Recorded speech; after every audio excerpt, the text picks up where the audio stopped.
Before anything landed in Antônio Villas-Boas's field, the lights came to the house. On October 5th, Antônio opened his bedroom window and saw a silver glow in the farmyard, with no lamp, no vehicle, and no visible source. When it moved toward him, he slammed the shutters and woke his brother João, and together they watched the light push through the cracks in the wood and shine down through the roof tiles before it went out.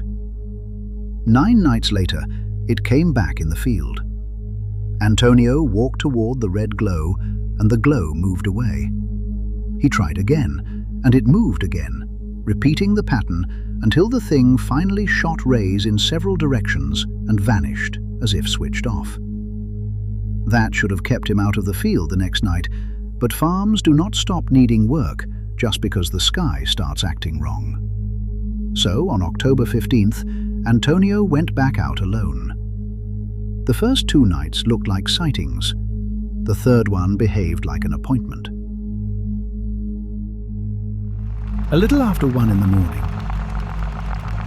Antônio was ploughing when he saw a red star in the sky, and within moments it was growing fast enough for him to understand that it was not moving across the sky.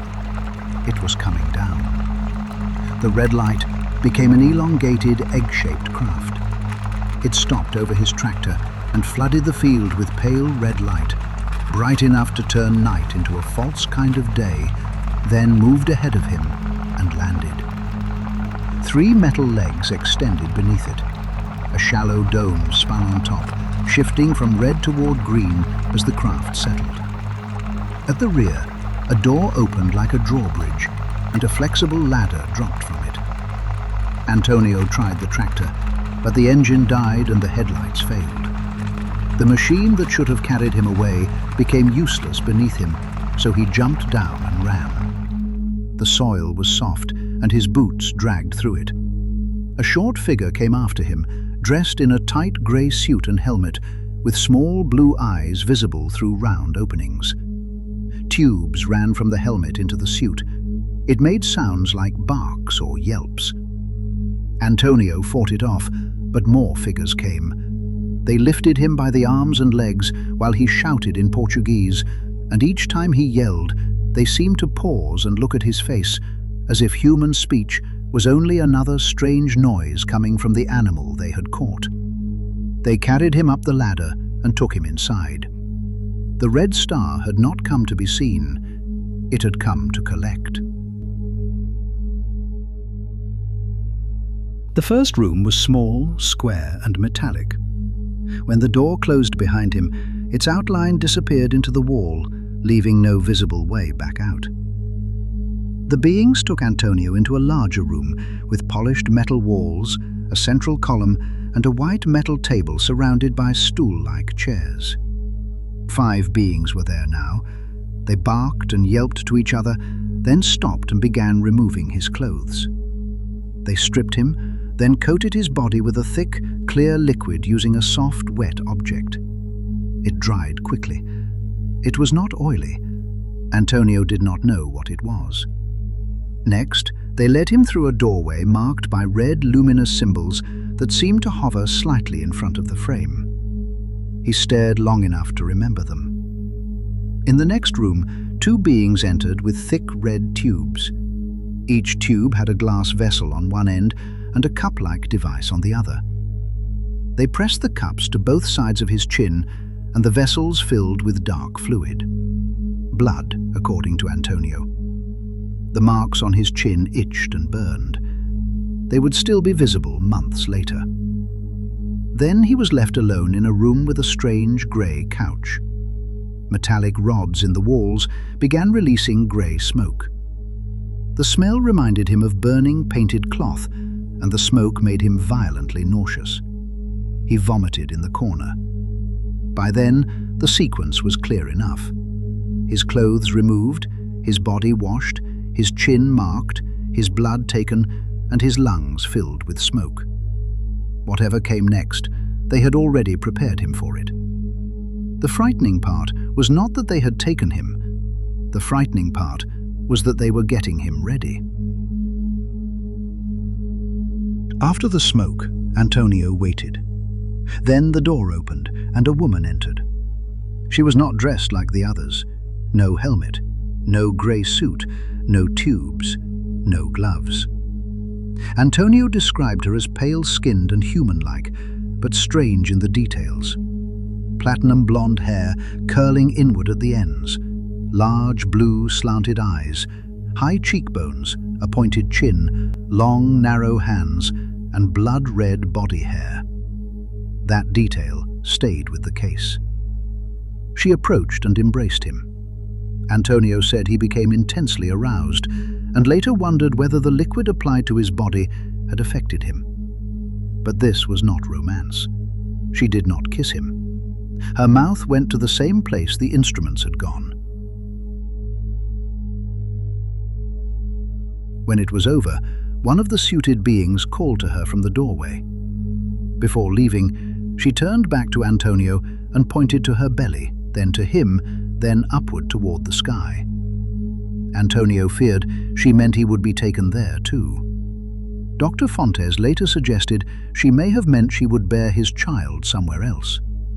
Either way, the meaning was ugly. He had been captured, stripped, washed, sampled, exposed to smoke, possibly irradiated, paired, and shown a gesture that ran from his body to hers to somewhere above the earth. This was not seduction. This was some kind of intergalactic stud service. The woman did not make the encounter more human. She showed him what the preparation had been for. After the woman left, the beings returned Antonio's clothes and led him back into the larger room, where several of the crew sat around the white metal table. On that table, he saw a square box with a glass lid. Inside was something like a clock face, marked with dark symbols and a hand that did not appear to move. Antonio grabbed it. For the first time since the tractor died, he had a chance to change what this story would become. If he returned with nothing but memory, the world could do what it always does with impossible stories: laugh, explain, dismiss, or wait for the witness to go quiet. But if he could bring back one object from the place that had taken him, then the burden would not rest entirely on his word. The nearest being reacted instantly, snatched the device from him, and replaced it on the table. That was the rule, and it needed no translation. He could be taken, used, shown things, and returned, but he could not leave with evidence. Then one of the beings led him outside onto a metal catwalk that wrapped around the craft. The night air returned, along with the sight of the field below him. The being pointed out the front protrusions, now glowing pale red, and the rotating upper dome, now greenish and whining like a vacuum cleaner. It was a tour without explanation, which somehow made it worse. When the being guided him down the ladder, it pointed to itself, then to the ground, then toward the southern sky, and signaled Antonio to step back. The hatch closed. The ladder retracted. The legs folded into the body. The dome accelerated, cycling through colors before settling into vivid red, and then the craft rose, turned south, and vanished. Antonio walked back to the tractor as dawn approached. He had been inside the craft for roughly 4 hours, and the tractor was still sitting in the field where he had left it. But the battery had been disconnected. Not drained, not weak, disconnected.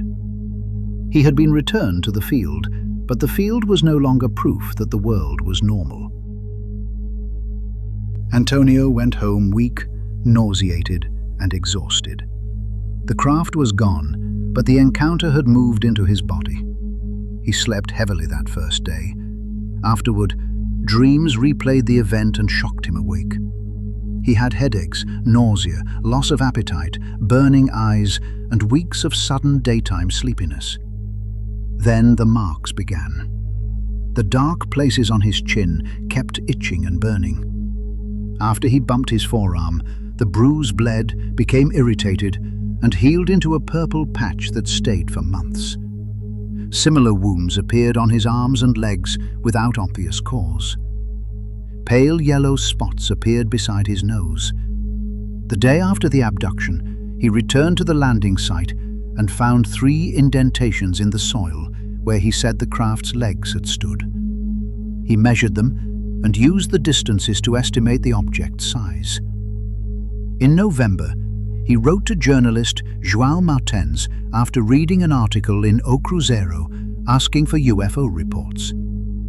He included a hand-carved wooden model of the craft.